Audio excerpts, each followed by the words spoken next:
Hey guys, good morning. তো এখন বাজে সকাল 5টা, ভোর 5টা, কারণ এখনও সকাল হয়নি, এখনও অন্ধকার আছে। দেখো, এই 5টা 20 হতে যায়, আমাদের ঘড়িটা একটু 10 মিনিট ফাস্ট আছে, ঠিক আছে। একটুক্ষণ আগেই উঠেছি। দেখো, এখনও চারদিকটা পুরোই অন্ধকার। দেখো, একদম বাইরে পুরো একদম অন্ধকার, এখনও পর্যন্ত সূর্য ওঠেনি। তো আজ আমি এত তাড়াতাড়ি ঘুম থেকে উঠেছি কারণ আজকে আমার ফার্স্ট স্কুল ডে। আজ আমি ফার্স্ট স্কুলে, একটা বাচ্চাদের পড়ানোর স্কুলে আমি জয়েন করছি, সেই জন্য। তো ঘুম থেকে উঠেই আমি আগে রাতের বাসনগুলো সব ধুয়ে রেখেছিলাম, জল ভরে রেখেছিলাম। তো এখানে আমি সকালবেলায় আলু কেটে আলু ভাজা বসিয়েছি, আর এই যে আটাতে জল দিয়েছি রুটি করার জন্য। তো স্কুলে টিফিন নিয়ে যাব, বাচ্চাও খাবে, আমারও বেবি আছে, ও খাবে। রুটি করব, সেই জন্য একটু প্রবলেম হচ্ছে, কারণ এক হাতে ফোন ধরে ভিডিও আর এক হাতে আটা মাখাচ্ছি, একটু অসুবিধা হচ্ছে। এই যে আলু ভাজা করছি, কারণ স্ট্যান্ডটা এভাবে ধরতে পারি না, কারণ কোথায় পড়ে যাবে সেই ভয়ে আমি এক হাতে এইভাবে ভিডিওটা করছি আর এক হাতে এইভাবে খুন্তি নাড়ছি, ঠিক আছে। আর কেউ ওঠেনি ঘুম থেকে, শাশুড়ি মা উঠেছেন, উনি একটু বাইরে গেছেন, আর উনি ঘর দরটা ঝাঁট দিয়ে দেবেন। আর আমি এদিকে সকালে ব্রেকফাস্টটা বানিয়ে নিচ্ছি চট করে, কারণ স্কুলে 6:30টার মধ্যে স্কুলে আমাদের জয়েন করতে হয়।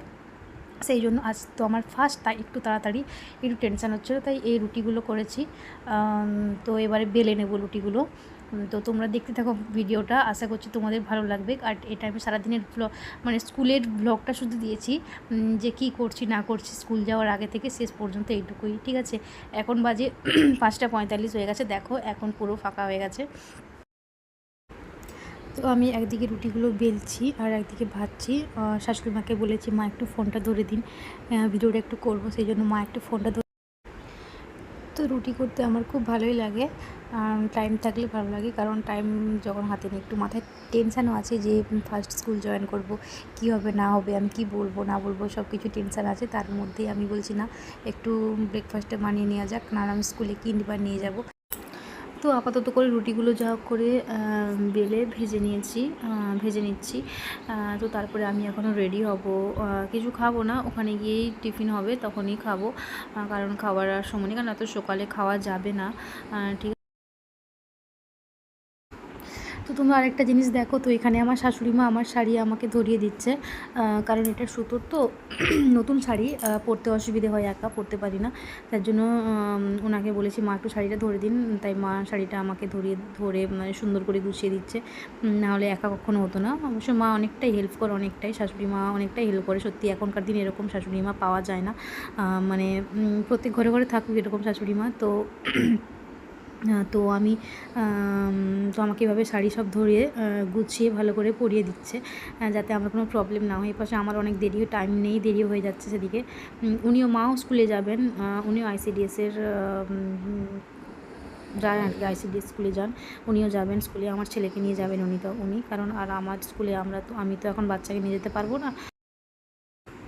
তো কোথাও গেলে ড্রেস ঠিকঠাক না হলে যেন নিজের কোথায় কমতি মনে হয়, তা তোমার সেখানে যে গিয়ে তোমার শান্তি নেই, মানে নিজের ড্রেস যখন না ঠিক হবে, তখন তোমার নিজেরও মনে ঠিক থাকে না, সেই জন্য ড্রেসটা একদম ঠিকঠাক করা উচিত, ঠিক আছে। সেই জন্য শাশুড়ি মা একদম ঠিকঠাকভাবে শাড়ির পিন সব কুচি সব কিছু ধরে দিচ্ছেন। উনি কোথাও গেলে আমি ওনার ধরি, উনি আমার ধরে দেন শাড়ি। এবারে খাওয়ারটা আমাকে বেড়ে দিয়েছেন, ব্যাগে নিয়ে নিলাম আমি, ব্যাগে নিয়ে এবার রওনা দেবো, কারণ অনেকটা দেরি হয়ে যাচ্ছে, 6:30 বেজে গেল প্রায়। এটা সেটা ওটা করতে দেরি হয়ে যাচ্ছে। এই যে আমার বরমশাই, আমার কর্তাবাবু আমাকে পৌঁছে দিয়ে আসবেন। আমি বলেছিলাম যে আমি একা চলে যেতে পারবো, উনি বলছেন না, চলো আমি তোমায় দিয়ে আসছি, বেশিটা দূরে না, সামনেই।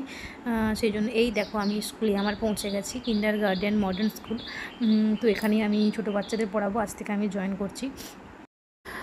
তো ছোটো বাচ্চাদের পড়ানোটা কোনো ব্যাপার না, বাট আজ ফার্স্ট তো একটু টেনশন হচ্ছে যে ফার্স্ট কী হবে না হবে, কোনো ব্যাপার না, প্রবলেম না। এই দেখো, একটা দুটো বাচ্চা আসতে শুরু করে দিয়েছে। আমি সবার প্রথম গেছিলাম, মাসি গেটের তালা খুলেছিল, ঠিক আছে। তো দেখো এই যে ক্লাসরুম, এখনও কোনো বাচ্চা আসেনি, আমি অনেক তাড়াতাড়ি গিয়েছিলাম।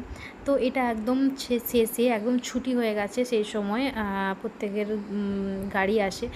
তো গাড়িটা একটু লেট হচ্ছিলো বলে ওরা সব ব্যাগ গুছিয়ে বসে আছে, ঠিক আছে। এটা শুধু আমার না, এটা শুধু কি বলবো, অনেক বাচ্চা আছে। এটা আমার ক্লাসরুমে, এটা কেজি 1-এর নার্সারি 1-এর বাচ্চা এরা।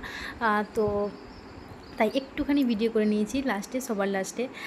তা ওরা খালি বলছে ম্যাম আমার ফটো তুলুন, আমার ফটো তুলুন, এরম বলছে। তো তো এই যে সবাই বাচ্চা, ওরা খুব দুষ্টুমি করছে, আমি বলছি সবাইকে চুপচাপ বসতে বলছি। তো আমি ওদের ভিডিও করছি, ওদের একটু মজাও লাগছে ওদের ভিডিও করছি বলে। তো এই খুদে বাচ্চাগুলোকে আমাকে দেখে রাখতে হবে, পড়াশোনা করাতে হবে।